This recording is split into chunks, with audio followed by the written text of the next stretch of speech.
இது உங்கள் கரண் பார்ப்போம் யூடியூப் சேனல்.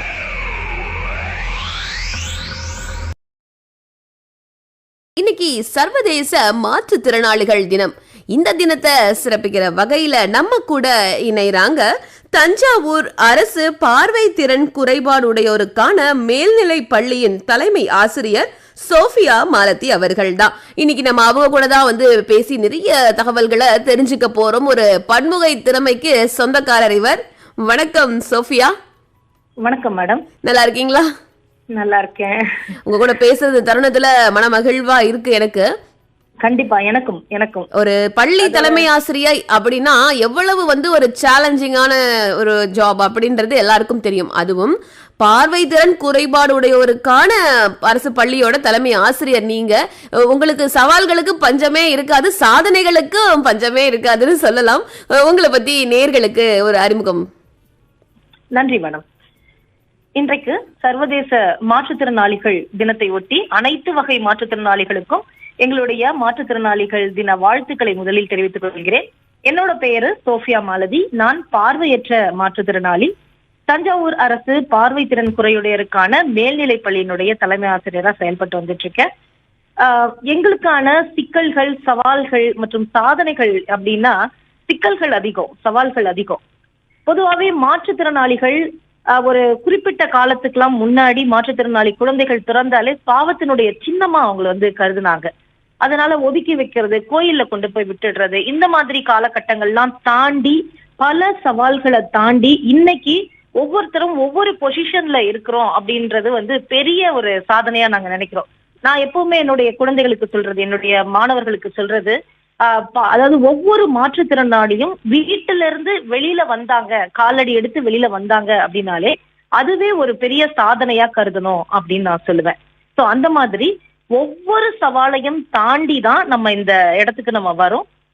குறிப்பா பார்வை மாற்றுத்திறனாளிகள் அப்படின்னு பாத்தீங்கன்னா ஒவ்வொரு குடும்பத்திலையும் இப்ப இந்த சமீப காலங்களா பெற்றோர்களுக்கு கொஞ்சம் அவேர்னஸ் வந்திருக்கு. ஒரு குழந்தைய எப்படி வளர்க்கணும், என்ன பண்ணணும் அப்படின்ட்டு. ஆனாலும் அதையும் தாண்டி இன்னும் பல பெற்றோர்களுக்கு இந்த மாற்றுத்திறனாளி குழந்தைகளை எப்படி அரவணைச்சு கொண்டு போகணும், அவங்க கிட்ட எப்படி நடந்துக்கணும், அவங்களுக்கான பள்ளிகள் எங்கெங்க இருக்கு, அவர்களுக்கான சலுகைகள் என்னென்ன, ஏன் இவந்தோ மாற்றுத்திறனாளிகளுக்கே நிறைய பேருக்கு அந்த விஷயங்கள்லாம் தெரியறது இல்ல.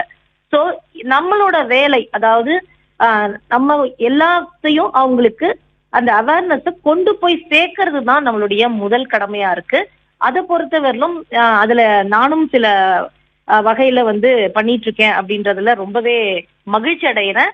எனக்கு இந்த வாய்ப்பு கொடுத்த உங்களுக்கும் இந்த டைம்ல நான் ரொம்ப நன்றி சொல்லிக்கிறேன். நம்ம ஸ்கூலை பொறுத்தவரையிலும் என்ன சொல்லணும் அப்படின்னு பாத்தீங்கன்னா, இது 1975ஆம் ஆண்டு திருவாரூர் டிஸ்ட்ரிக்ட்ல முதல்ல தொடங்கியிருக்காங்க, தொடக்க பள்ளியா தொடங்கியிருக்காங்க.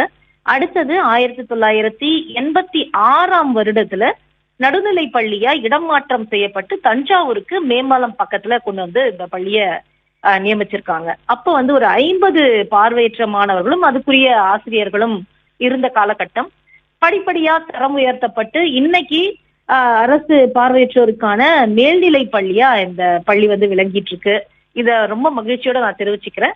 அது மட்டும் இல்லாம இரு பாலருக்குமான பள்ளி இது. இந்த நம்ம தமிழ்நாட்டிலேயே கேர்ள்ஸும் பாய்ஸும் படிக்கக்கூடிய ஒரு ஸ்கூலு, ஹையர் செகண்டரி ஸ்கூல் அப்படின்னு பாத்தீங்கன்னா நம்ம தஞ்சாவூர் தான். இது மட்டும் இல்லாம திருச்சியிலேயே பெண்களுக்கான ஹையர் செகண்டரி ஸ்கூல் இருக்கு.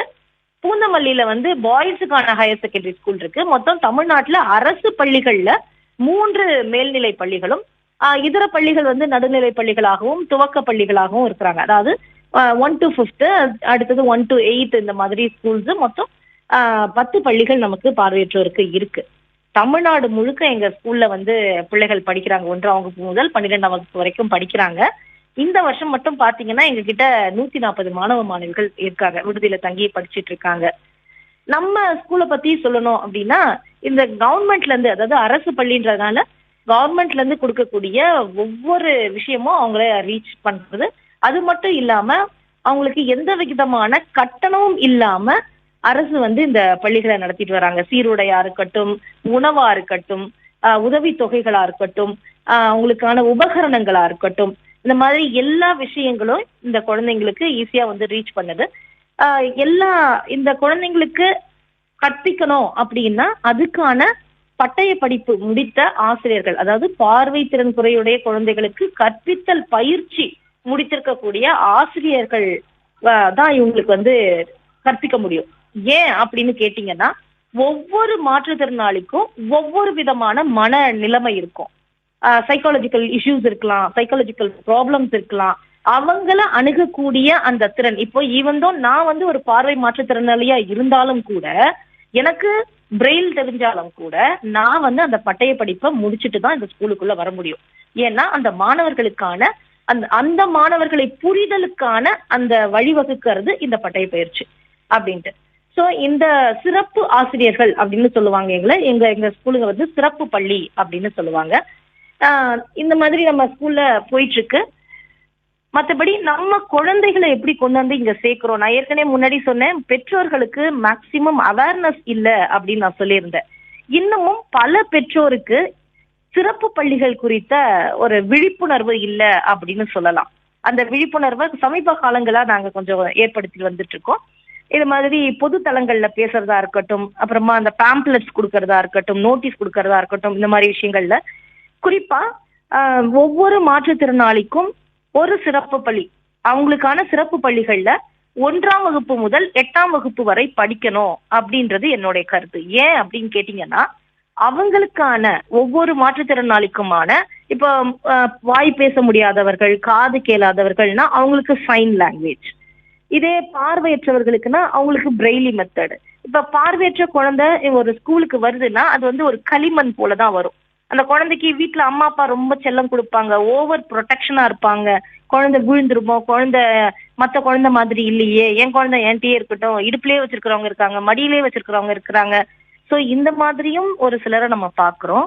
ஒரு சிலரை வந்து வீட்டுல நீ உட்கார்ந்து டிவி பாத்துட்டு, நான் வயல் வேலைக்கு போயிட்டு வரேன் அப்படின்ட்டு வெளியில அந்த குழந்தைய உள்ள வச்சுட்டு சாப்பாடெல்லாம் பக்கத்துல தூக்கி வச்சுட்டு அந்த குழந்தைய பூட்டிட்டு போற சில பெற்றோர்களையும் நம்மளால பார்க்க முடியுது. இல்ல தாத்தா பாட்டி கிட்ட உட்கார வச்சுட்டு போற குழந்தைங்களையும் நம்மளால பார்க்க முடியுது. சோ பல தரப்பட்ட குழந்தைகளையும் சரி, பல தரப்பட்ட பார்வை மாற்றுத்திறனாளிகளையும் நான் பார்த்திருக்கேன். பார்த்த வரைக்கும் அவங்களுக்கு எப்படி இந்த விழிப்புணர்வை கொண்டு போய் சேர்க்கறது, இல்ல இந்த குழந்தைங்களெல்லாம் இந்த ஸ்கூல்ல கொண்டு வந்து சேர்த்தீங்கன்னா அவங்களுக்கு பல் விளக்குறதுல இருந்து அந்த குழந்தைகள் தன்னை வந்து எப்படி சுத்தம் செய்து கொள்றது, தன்னுடைய ஆடைகளை எப்படி அணியறது, தன்னை எப்படி பாதுகாத்துக்கிறது, எப்படி வந்து ஒரு இடத்துல இருந்து இன்னொரு இடத்திற்கு அந்த நடைப்பயிற்சி எப்படி போகணும், அடுத்தவர்கள்ட்ட எப்படி பேசணும், இந்த மாதிரியான சின்ன சின்ன விஷயங்கள் நீங்க நினைக்கலாம் இதெல்லாம் சொல்லித்தரணுமா அப்படின்னு கூட நினைக்கலாம். ஆனா அப்படி கிடையாது. நீங்கெல்லாம் வந்து கண்ணுல பாக்குறீங்க மத்தவங்கள. ஒரு குழந்தையினுடைய எதிர்வினை எப்படி இருக்கும் அப்படின்னா, நம்ம என்ன செய்யறோம், அப்பாவும் அம்மாவும் என்ன செய்யறாங்களோ அதை பார்த்துதான் அந்த குழந்தை திருப்பி வினையாற்றும், திருப்பி செயல்படும். ஆனா அந்த வாய்ப்பு எங்களுக்கு கிடையாது. நாங்க வந்து குரல் சத்தத்தை வைத்துதான் அந்த குழந்தை நாங்க வந்து என்ன பண்ணணும் அப்படின்றது எங்களுக்கு தெரியும், எப்படி ரியாக்ட் பண்ணணும்னு தெரியும். அப்ப ஒரு பெற்றோர் வந்து எங்களை வந்து இந்த குழந்தைக்கு பார்வை தெரியல, நீ ஓவர் ப்ரொடெக்ஷன் தான், இது அன்பு இல்லாம அக்கறை இல்லாம இல்ல, என் குழந்தை எங்கேயும் விழுந்துடக்கூடாது, என் குழந்தை யாரும் தப்பா பேசிடக்கூடாது, அனுதாபம் தேவை கிடையாது இப்படின்னு யோசிச்சு வீட்டுல பல பெற்றோர்கள் அப்படியே அடக்கி ஒடுக்கி வச்சிடுறாங்க. ஆனா அப்படி இருக்கக்கூடாது, அந்த குழந்தைகிட்டையும் பேசணும், அப்பதான் அந்த குழந்தைக்கு பல விஷயங்கள் தெரியும் அப்படின்ற ஒரு அவேர்னஸ் இந்த பெற்றோர்களுக்கு போய் சேரணும். குறிப்பா படித்த பெற்றோர்கள் தனக்கு ஒரு மாற்றுத்திறனாளி குழந்தை இருக்கு அப்படின்றத ஒரு கௌரவ பிரச்சனையா எடுத்துக்காம, அந்த குழந்தைகளை எப்படி என் குழந்தை வந்து சிறப்பு பள்ளியில படிச்சா எல்லாரும் தப்பா நினைப்பாங்க அப்படியெல்லாம் யோசிக்காம, சிறப்பு பள்ளிகள்ல 1ஆம் வகுப்பு முதல் 8ஆம் வகுப்பு வரை கட்டாயம் படிக்க வைக்கணும். அப்பதான் மேற்சொன்ன எல்லா விஷயங்களும் அந்த மாற்றுத்திறனாளி குழந்தைகளுக்கு வந்து சேரும். ஒரு குழந்தை நடக்கிறது, ஓடுறது, படிக்கிறது, இப்ப எல்லா ஸ்கூல்ஸ்லயும் நீங்க SSA மூலமா கொண்டு போய் சேர்க்கிறீங்க, பரவாயில்ல. அப்படியே இருந்தாலும் அந்த குழந்தைகளுக்கு முறையான அந்த கற்பித்தல் வந்து போய் சேருதா அப்படின்றது ஒரு வினாக்குறிதான். அருமையா சொன்னீங்கம்மா, அருமையா சொல்லிட்டு இருக்கீங்க. அதாவது கற்பித்தல் பணி அப்படின்னு, எழுத்தறிவத்தவன் இறைவனாவான் அப்படின்னு சொன்ன மாதிரி நீங்க வந்து நான் இறைவனுக்கு நிகராக பாக்குறேன். ஏன்னா சாதாரணமான ஒரு குழந்தைங்க இருக்கிற மாதிரி சிறப்பு குழந்தைகளுக்கு வந்து சிறப்பு கவனம் கொடுக்கணும் இல்லையா? நீங்க ஒரு சிறப்பு ஆசிரியர்னு வேற சொன்னீங்க. நேர்கள் நினைப்பாங்க எத்தனை சிறப்பு அப்படின்னு நினைப்பாங்க. அது உண்மையான ஒரு வார்த்தை தான். சிறப்பு குழந்தைகளுக்கான சிறப்பு ஆசிரியை, அதுவும் தலைமை ஆசிரியை அப்படிங்கிறது நிர்வாக ரீதியாகவும் சரி, உங்கள் தொழில் ரீதியாகவும் நீங்க வந்து நிறைய சவால்கள் சாதனைகள் எல்லாத்தையுமே நீங்க வந்து ஃபேஸ் பண்ணிட்டு இருக்கீங்க. குறிப்பா பள்ளியோட வரலாறு சொன்னீங்க. இந்த பள்ளிகள் எத்தனை பள்ளிகள் வந்து அப்படியே தமிழ்நாடு அளவுல வந்து விரிவாக்கப்பட்டிருக்கு அப்படிங்கிற தகவல்களும் சொன்னீங்க. இப்போ கேட்டு நிறைய நேர்களுக்கு தெரிந்தவர்களாக இருக்கட்டும், தங்கள் குழந்தைகளை சேர்ப்பிக்கதாகட்டும், அதுக்கு என்ன வழிமுறைகள்னு கொஞ்சம் சொல்றீங்களா? கண்டிப்பா கண்டிப்பா. இப்ப இந்த மாதிரி ஸ்பெஷல் ஸ்கூல்ஸ்ல நம்ம கொண்டு போய் சேர்க்கறதுக்கு உங்க குழந்தைக்கு 5 வயது ஆகியிருந்தா போதும். எப்பவுமே போல எல்லா அரசு பள்ளிகளும் சேர்க்கிற மாதிரி 5 வயது இருக்கணும் இந்த குழந்தைக்கு. மாற்றுத்திறனாளி அடையாள அட்டை கட்டாயம். நீங்க உங்களுடைய குழந்தை மாற்றுத்திறனாளி அப்படின்னு நீங்க கன்ஃபார்ம் பண்ணிட்டீங்க அப்படின்னாலே ஒவ்வொரு மாவட்டத்திலையும் கலெக்டர் ஆபீஸ்ல ஒரு மாற்றுத்திறனாளி நல அலுவலர் இருப்பார். அவங்க கேம்ப் நடத்துவாங்க. இல்ல அவங்கள போய் நீங்க மீட் பண்ணீங்க அப்படின்னா அந்த குழந்தைய டாக்டர்ஸ் பரிசோதிச்சு இந்த குழந்தைக்கு இந்த வகையான மாற்றுத்திறனாளி அப்படின்னு ஒரு கார்டு கொடுப்பாங்க தமிழ்நாடு அளவுல. அந்த கார்டை பயன்படுத்தி ஆதார் கார்டோட நீங்க அந்த ஸ்கூல்ல வந்து எந்த விதமான செலவும் இல்லாம நீங்க வந்து கொண்டு வந்து சேர்க்கலாம். அருமையா சொன்னீங்க. UDID அப்படின்னு சொல்றாங்க இல்லையா, அந்த ஒரு அட்டைக்கும் இதுக்கும் எதுவும் வித்தியாசம் இருக்கா இல்ல ஒரே அட்டை தானா? இல்ல கண்டிப்பா வித்தியாசம் இருக்கு. என்னன்னா நம்ம மாற்றுத்திறனாளி அடையாள அட்டை அப்படிங்கிறது தமிழ்நாடு அளவுல நம்ம இதுல வந்து கொடுக்கக்கூடிய ஒரு அட்டை. சரிங்கம்மா. UDIDங்கிறது சமீப காலத்துல எப்படி ஆதார் கார்டு இம்பார்ட்டன்ட் அப்படின்னு நம்ம மத்திய அரசு சொன்னாங்களோ அதே மாதிரி மாற்றுத்திறனாளிகளுக்கான தேசிய அடையாள அட்டை வேணும் அப்படின்ட்டு நம்ம மத்திய அரசாங்கம் கொண்டு வந்த திட்டம் தான் UDID அப்படிங்கிறது. இப்ப அந்த அட்டை இருந்தாலே வந்து தமிழ்நாடு அளவுலயும் நம்ம வந்து அதுக்கான செயல்பாடுகள் செய்துக்கலாமா, இல்ல தமிழ்நாடு அளவுல நம்ம மாநில அரசு சொல்லப்படுகிற அந்த அட்டைகள் வந்து மிக முக்கியமானதா? இப்ப என்ன சொல்றாங்கன்னா நம்ம அந்த மத்திய அரசு கொடுக்கக்கூடிய UDID இருந்தாலே போதும், நீங்க தமிழ்நாடு ஃபுல்லாவும் இல்ல ஸ்டேட் லெவல்ல எந்த இதுவா இருந்தாலும் நீங்க யூஸ் பண்ணிக்கலாம்னு சொல்றாங்க. ஆனா அந்த UDID இன்னும் பல பேரை வந்து சென்று சேரல. இந்த நிகழ்ச்சி கேட்டுட்டு இருக்கிறது மூலமா வந்து நிறைய பேருக்கு வந்து அந்த விழிப்புணர்வு கிடைச்சிருக்கும். நீங்க துவக்கத்துல சொன்ன மாதிரி நிறைய பெற்றோர்களுக்கு வந்து விழிப்புணர்வு வந்து குறைவா இருக்கு அப்படின்னீங்க. இந்த நிகழ்ச்சி மூலமா கண்டிப்பா உங்களுடைய தகவல்கள் நேர்கள் அனைவருக்கும் சென்று சேர்ந்திருக்கும். கேட்காத நேர்களுக்கும் கேட்ட அருமை நேர்கள் வந்து கொண்டு சேர்ப்பாங்க அப்படிங்கிற நம்பிக்கையோட இவ்வளவு நேரம் உங்களுடைய இந்த நேரத்தை எங்களுக்காக செலவிட்டு நிறைய பயனுள்ள தகவல்களை மடை திறந்த வெள்ளமா நீங்க வந்து எங்களுக்கு வழங்கியிருக்கீங்க மாலதி அம்மா. ரொம்ப சந்தோஷமா இருக்கு. இறுதியா வந்து நீங்க நேர்கள் குறிப்பா வந்து மாற்றுத்திறனாளிகளுக்கு ஒரு நம்பிக்கை ஊட்டும் விதமா ரத்தின சுருக்கமா சொல்லணும்னா என்ன சொல்லுவீங்க? கண்டிப்பா மாற்றுத்திறனாளிகள் பொறுத்த வரைக்கும் நிறைய சலுகைகள் இருக்கு.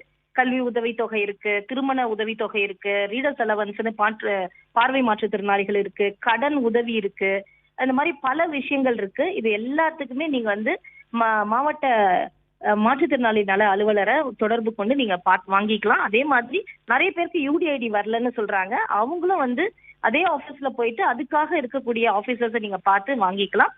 குறிப்பா சிறப்பு பள்ளிகள்ல சிறப்பு குழந்தைகள் சேர்த்து படிக்க வைக்கணும். இதை வந்து எல்லா பெற்றோர்களும் மனதில் கொள்ளணும். ரொம்ப சந்தோஷம் சோஃபியா மாலதி அம்மா அவர்களே. உங்களுடைய பேசுனதுக்காக நான் ரொம்ப நன்றி சொல்றேன், ரொம்ப பெருமைப்படுறேன். நான் வந்து தலைமை ஆசிரியை அப்படின்னு மட்டும் இல்லாமல் ஒரு சிறப்பு ஆசிரியராங்க அப்படிங்கிற ஒரு வரையறையை நீங்க வந்து வகுத்து கொடுத்துருக்கிறீங்க. ரொம்ப சந்தோஷம். உங்களுடைய சேவை மென்மேலும் சிறக்க பண்பலை சார்பா வாழ்த்துக்கள், வணக்கங்கள்மா. நன்றி நன்றி நன்றி.